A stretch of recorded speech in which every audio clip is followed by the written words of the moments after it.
Hello everyone. आज का हमारा क्वेश्चन रहेगा legislative relations between centre and states, यानी भारत में केंद्र और राज्यों के बीच में वैधानिक संबंधों का वर्णन करें। जो भारत में डिस्ट्रीब्यूशन ऑफ पावर है, जो शक्तियों का बंटवारा किया गया है केंद्र और राज्यों के बीच में, तो उनमें वैधानिक जो संबंध है, जो वैधानिक जो शक्तियां हैं, विधायी यानी विधानमंडल से जुड़ी हुई, कानून निर्माण से जुड़ी हुई, जो विधि निर्माण से जुड़ी हुई जो पावर्स हैं, उनका किस हिसाब से डिस्ट्रीब्यूशन किया गया है, ये इस क्वेश्चन में हम लोग डिस्कस करेंगे। ओके, तो इसमें जैसा हम लोग बेसिकली यदि हम लोग समझें तो केंद्र और राज्यों के बीच में यानी संघ और प्रांतों के बीच में आपसी रिलेशन कैसे हैं, यानी उनमें शक्तियों के बंटवारे के आधार पर दो प्रकार की शासन प्रणालियां दुनिया में पाई जाती हैं। जहां पर सारी शक्तियां केंद्र सरकार के पास होती हैं, सेंट्रलाइजेशन ऑफ द पावर्स होता है, और संवैधानिक तौर पर कोई शक्तियां निचले स्तर पर नहीं दी जाती हैं। हो सकता है कि वहाँ पे केंद्र सरकार की मर्जी से पावर्स दी गई हो। मैं दोबारा बताता हूँ आपको, जहाँ पर शक्तियों का केंद्रीकरण होता है और शक्तियों का बंटवारा संवैधानिक तौर पर नहीं होता है, वहाँ पर एकात्मक शासन प्रणाली होती है, unitary form of the government होती है। जैसे चाइना में है, इटली में है, जापान में है, क्यूबा में है, फ्रांस में है और बहुत सारे देशों में है। इसके विपरीत जहाँ पर संघ और प्रांतों के बीच में यानी केंद्र और राज्यों के बीच में शक्तियों का बंटवारा मिलता है, संवैधानिक तौर पर संविधान ही शक्तियों को बांट रहा होता है। कुछ पावर सेंटर के लेवल पर दी जाती है, कुछ पावर निचले स्तर पर यानी स्टेट्स के लेवल पे दी जाती है। तो वहाँ पर federal form of the government होता है, वहाँ पर संघात्मक शासन प्रणाली होती है। जैसा इंडिया में है, यूएसए में है, कनाडा है, ऑस्ट्रेलिया है, ब्राजील है, जर्मनी है और बहुत सारे देश हैं। तो भारत में क्योंकि संवैधानिक तौर पर शक्तियों का बंटवारा है और शक्तियों का बंटवारा किया गया है, कौन कर रहा है? संविधान कर रहा है। संविधान कुछ पावर्स सेंटर को दे रहा है, कुछ पावर्स वो दोनों को दे रहा है, कुछ पावर अकेले राज्यों को दे रहा है। तो ये जो पूरी व्यवस्था है, इसको हम लोग समझते हैं यानी सेंट्रल स्टेट के जो रिलेशन है, तो वो तीन प्रकार के रिलेशन है। तीन प्रकार की शक्तियों का बंटवारा किया गया है। विधायी संबंध यानी जो लेजिस्लेटिव रिलेशंस यानी जो लेजिस्लेशन से जुड़ी हुई पावर्स हैं, कानून निर्माण से जुड़ी हुई जो पावर्स हैं, उनका बंटवारा किया गया आर्टिकल नंबर 245 टू 255 यानी अनुच्छेद 245 से लेके 255 तक जो आर्टिकल्स हैं उनके बीच में किया गया है। संविधान का पार्ट नंबर 11 ये हो जाता है। उसके बाद आती है प्रशासनिक संबंध, जो एडमिनिस्ट्रेटिव रिलेशंस है, यानी जो पावर्स जो प्रशासन से जुड़ी हुई है, जो एग्जीक्यूटिव पावर्स है, जो कानून, जिन विषयों के ऊपर कानून बनाने की पावर है, उन विषयों के ऊपर कानून लागू करने की जो पावर है, उसका बंटवारा किया गया है article number 256 to 263। Part number 11 ही रहेगा ये भारतीय संविधान के भाग नंबर 11 में अनुच्छेद 256 से 263 के बीच में ये प्रशासनिक शक्तियों का बंटवारा किया गया है। उसके बाद तीसरे जो संबंध आते हैं वो है वित्तीय संबंध यानी फाइनेंशियल रिलेशंस, यानी जो फाइनेंशियल पावर्स का बंटवारा किया गया है।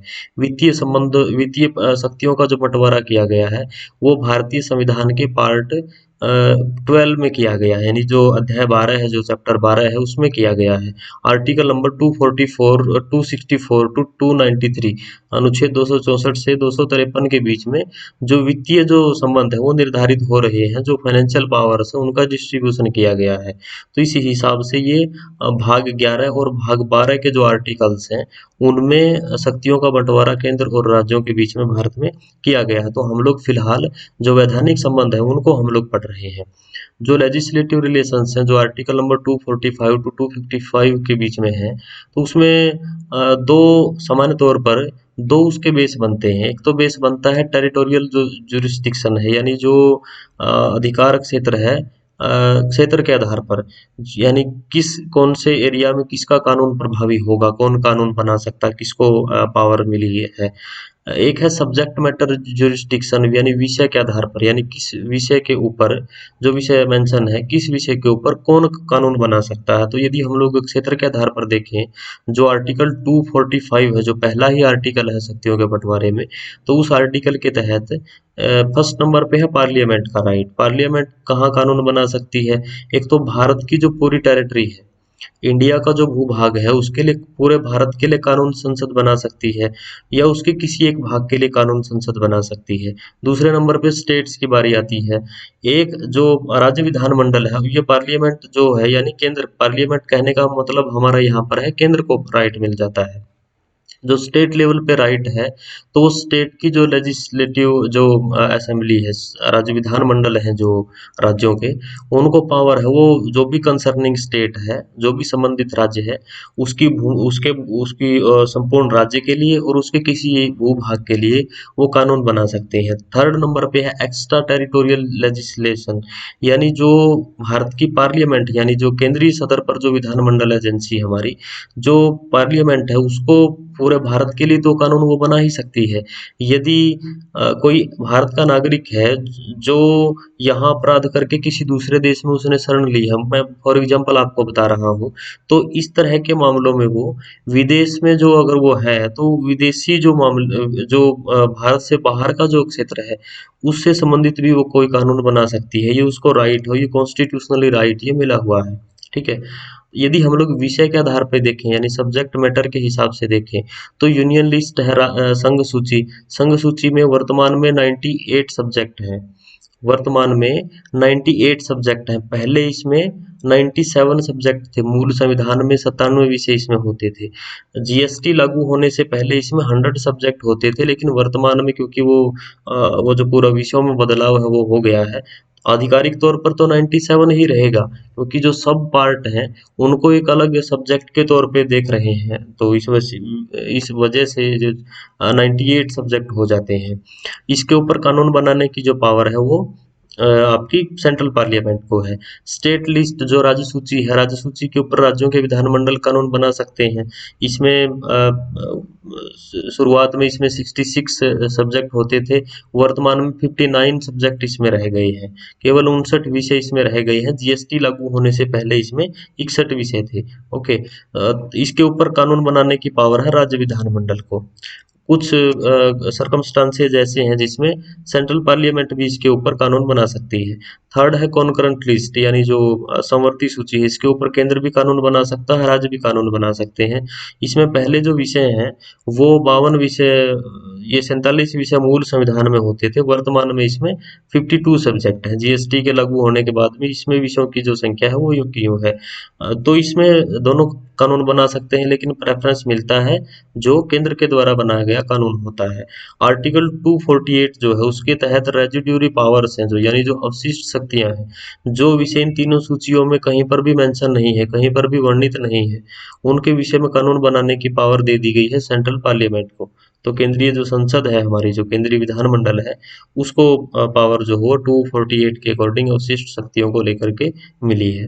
ओके। तो इसमें संघ और राज्यों के बीच में जो वैधानिक संबंध है, जैसा हम लोग डिस्कस कर चुके हैं उस विषय में, तो यदि हम लोग देखें तो संघ सूची में जो विषय दिए गए हैं वो नेशनल इंपॉर्टेंस के सब्जेक्ट हैं सारे, जिसके ऊपर संसद को कानून बनाने का राइट है। उसमें डिफेंस है, फॉरेन अफेयर्स है, विदेशी मामले, जो फॉरेन पॉलिसी को जो इम्प्लीमेंटेशन होता है, रेलवे है, डाक पोस्टल एंड जो डिपार्टमेंट है आपका, बैंकिंग का डिपार्टमेंट है, इसके अलावा करेंसी है, इंश्योरेंस का है, मिलिट्री अफेयर्स हैं, एटॉमिक एनर्जी है, जो भी परमाणु शक्ति है, एक्सपोर्ट इंपोर्ट का है, जो आयात निर्यात का विषय है, इंटरनेशनल ट्रेड है, अंतर्राष्ट्रीय व्यापार जिसको हम लोग कहेंगे, उद्योग नियंत्रण का है, एक सेंसस का है जैसे। तो ये नेशनल इंपॉर्टेंस के जो सब्जेक्ट हैं वो संघ सूची में सारे रखे गए हैं, ठीक है, जिनके ऊपर संसद कानून बनाती है। राज्य सूची की यदि हम लोग बात करें तो इसमें जो विषय रखे गए हैं वो लोकल इंपॉर्टेंस के रखे गए हैं, यानी जिन जो स्थानीय महत्व के विषय हैं, तो उन विषयों के ऊपर राज्यों के जो विधानमंडल है वो कानून बना सकते हैं। अब इसमें कौन से हैं, पब्लिक ऑर्डर है, जैसे व्यवस्था, हर जो भी डिपार्टमेंट है उन उसमें वहाँ पर व्यवस्था बनाना, पुलिस जो डिपार्टमेंट है, जेल है, या जो लोकल गवर्नमेंट है, चाहे वो स्थानीय एक किस्म से रूरल की यदि हम लोग बात करें तो पंचायती राज है, और शहरों की बात करें तो लोकल अर्बन जो लोकल बॉडीज है, ठीक है। इसके अलावा जैसे जो जस्टिस जो एडमिनिस्ट्रेशन है उसके लिए पब्लिक हेल्थ का जो डिपार्टमेंट है, उस वहाँ सफाई का जो विषय है, एग्रीकल्चर का विषय है, सिंचाई का विषय है, पशुपालन, एक दूसरे से संबंधित है तीनों विषय। तो इनके लिए लोकल इम्पोर्टेंस के क्योंकि हैं ये, तो इसके विषय में राज्यों को राइट दिए गए हैं। ओके।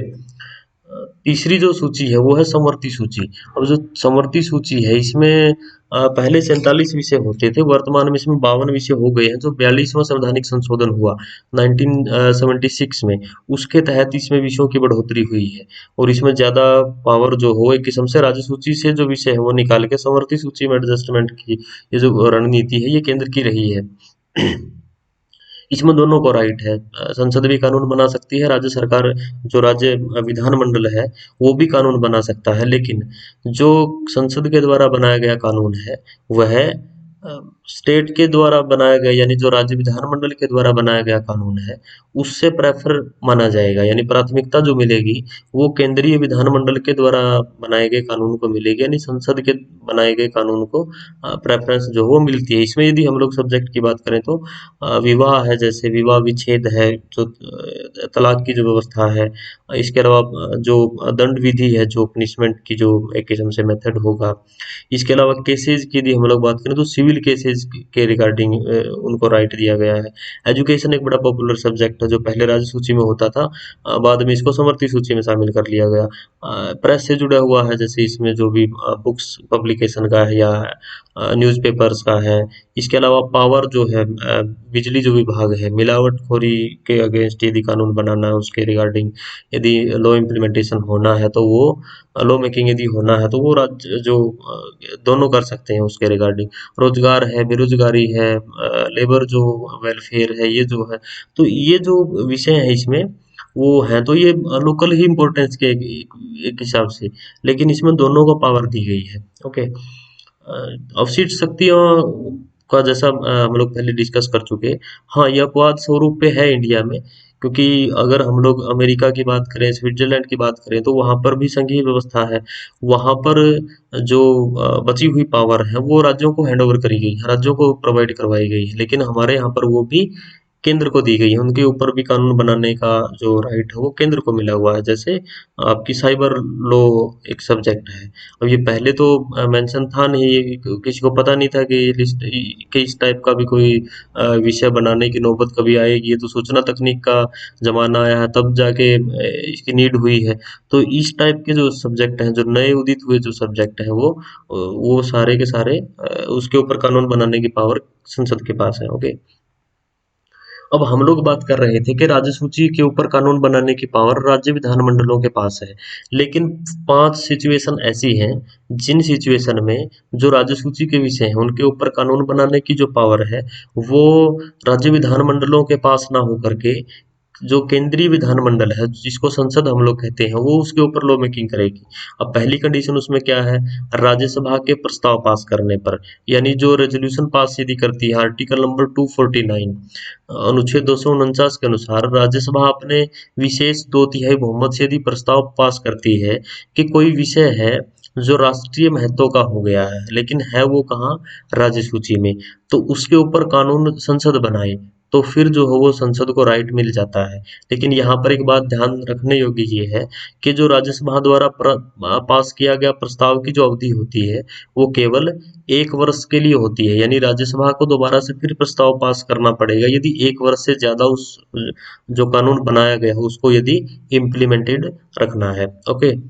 उसके बाद है दो या दो से अधिक राज्यों की रिक्वेस्ट के ऊपर, आर्टिकल नंबर 252 के अकॉर्डिंग, यदि दो या दो से अधिक राज्य खुद रिक्वेस्ट करते हैं, मान लो जैसे हम लोग हरियाणा है, पंजाब है, हिमाचल है, दिल्ली है, ये क्योंकि उत्तर भारत के राज्य हैं, अगर इनको लगता है कि पुलिस रिफॉर्म्स के ऊपर या पंचायती राज के ऊपर हमारा कोई कॉमन लॉ होना चाहिए, तो उसके लिए यदि ये रेजोल्यूशन पास करके रिक्वेस्ट करें पार्लियामेंट से, तो देन इनकी रिक्वेस्ट के ऊपर इनके लिए कानून जो केंद्रीय विधानमंडल संसद है वो बना सकती है। लेकिन यहाँ ध्यान रखने योग्य बात ये है कि वो जो कानून है वो केवल उन्हीं स्टेट्स के ऊपर इम्प्लीमेंटेड होगा, उनके लिए ही बनाया जाएगा जो राज्य रिक्वेस्ट कर रहा है। जो रिक्वेस्ट नहीं कर रहा है उनके ऊपर, यानी सारे भारत में जो राज्य हैं, 28 राज्य हैं, तो उनके ऊपर वो लागू नहीं होगा। जो राज्य रिक्वेस्ट कर रहे हैं केवल उनके लिए वो लागू होगा। थर्ड नंबर पे इसमें है किसी अंतर्राष्ट्रीय संधि अथवा समझौते को लागू करने के लिए, यानी आर्टिकल नंबर 253 इसके अकॉर्डिंग क्या है, यदि हमने किसी देश के साथ या किसी संगठन के साथ हमने कोई द्विपक्षीय समझौता किया, हमने कोई बहुपक्षीय समझौता किया है, और उस समझौते की कोई क्लोज ऐसी है जिसमें किसी राज्य सूची के विषय के साथ कोई छेड़छाड़ हो सकती है, या उसमें कुछ परिवर्तन किया जाना है, तो उस समझौते को इम्प्लीमेंट करवाने के लिए राज्य सूची के जो जिस विषय के साथ एक किस्म से परिवर्तन होना है, उसके रिगार्डिंग ऑटोमेटिक जो राइट आर्टिकल नंबर 253 के अकॉर्डिंग संसद को मिल जाएगा। राज्य सूची इसमें राज्य विधानमंडल को पावर नहीं होगी। फोर्थ नंबर पे इसमें क्या है, संकट काल की घोषणा होने पर, यानी टू आर्टिकल नंबर 250 के अकॉर्डिंग, यदि पूरे देश में संकट काल की स्थिति है, इसका सीधा मतलब क्या है कि 352 लागू है, जो नेशनल इमरजेंसी है, राष्ट्रीय आपातकाल, राष्ट्रीय संकट काल की स्थिति यदि है, वो डिक्लेयर्ड है 352 ऑलरेडी, तो उसमें क्योंकि उनके जो इम्पैक्ट है उसमें भी हम लोग पढ़ चुके कि इसमें इसके रिगार्डिंग पावर किसको मिल जाती है, संसद को मिल जाती है। लेकिन इस दौरान कोई भी अगर कानून पास किया जाता है, वो लागू किया जाता है, तो घोषणा समाप्त होने के 6 महीने तक ही वो लागू रह सकता है, उसके बाद वो ऑटोमेटिक वो खत्म हो जाएगा। आखिरी जो इसमें कंडीशन है, यानी राज्य सूची के विषयों के ऊपर जो कानून बनाने की नौबत है, जो सर्कमस्टांसेज है, 5 जो सर्कमस्टांसेज हैं, उसमें है 356, किसी राज्य में यदि संवैधानिक तंत्र असफल हो जाता है और गवर्नर की या किसी अन्य स्रोत की किसी रिपोर्ट के ऊपर यदि वहां पर प्रेसिडेंट रूल लागू हो जाता है, वहां पर जो अनुच्छेद 356 है उसको इम्प्लीमेंटेड करवाया जाता है, इन्फोर्स किया जाता है, तो उस स्थिति में भी राज्य सूची के विषयों के ऊपर कानून बनाने की पावर संसद के पास आ जाती है। ठीक है, कुछ जैसे यदि हम लोग वैधानिक संबंधों का हम लोग जिक्र कर रहे हैं, तो इसमें कुछ बिलों को राष्ट्रपति की स्वीकृति के लिए सुरक्षित भी रखा जा सकता है, कि ये भी प्रोविजन है जो एक किस्म से जो लॉ मेकिंग प्रोसीजर्स हैं, तो उसमें जो गवर्नर है राज्य का, अब कोई भी राज्य विधानमंडल में कोई भी बिल पास होता है, वो तब तक कानून नहीं बनता है जब तक उसके ऊपर गवर्नर सिग्नेचर नहीं करता है। अब गवर्नर सिग्नेचर करने से पहले यदि उसको एक किस्म से राष्ट्रपति की स्वीकृति के लिए सुरक्षित रख रहा है, और उसमें कोई टाइम लिमिट भी नहीं है कि कितने दिन में राष्ट्रपति उसको मंजूर करेगा नहीं करेगा, तो एक ये भी व्यवस्था है, और वो भेज सकता है। ठीक है, पूर्व स्वीकृति से भी पेश किए जा सकते हैं, ये भी प्रावधान उसमें हो सकता है। उसके बाद है राज्य की सीमाओं में परिवर्तन करने का राइट है संसद के पास। संसद को किसी राज्य की सीमाओं में वो परिवर्तन कर सकती है। किसी एक बड़े राज्य को 2 राज्यों में, 3 राज्यों में उसका बंटवारा किया जा सकता है।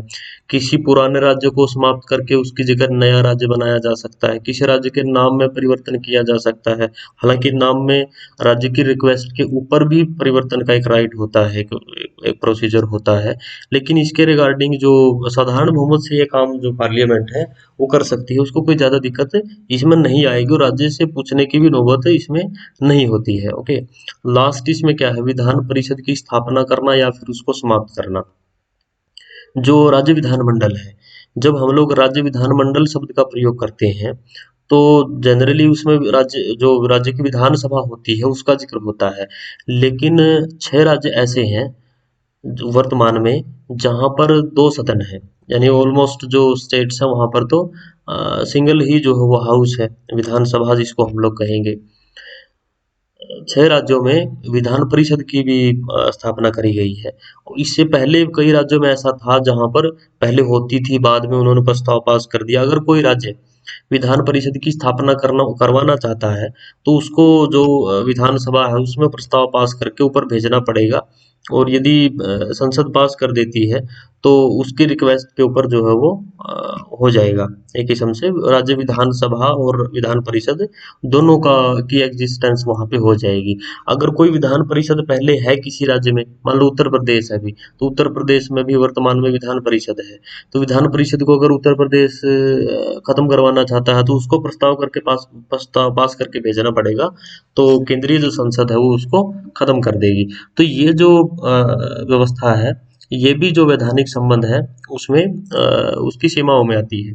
ओके, तो इस हिसाब से ये जो लेजिस्लेटिव रिलेशंस हैं, जो पावर्स हैं, उनका बंटवारा सेंट्रल और स्टेट के बीच में इंडिया में किया गया है। Okay, thank you.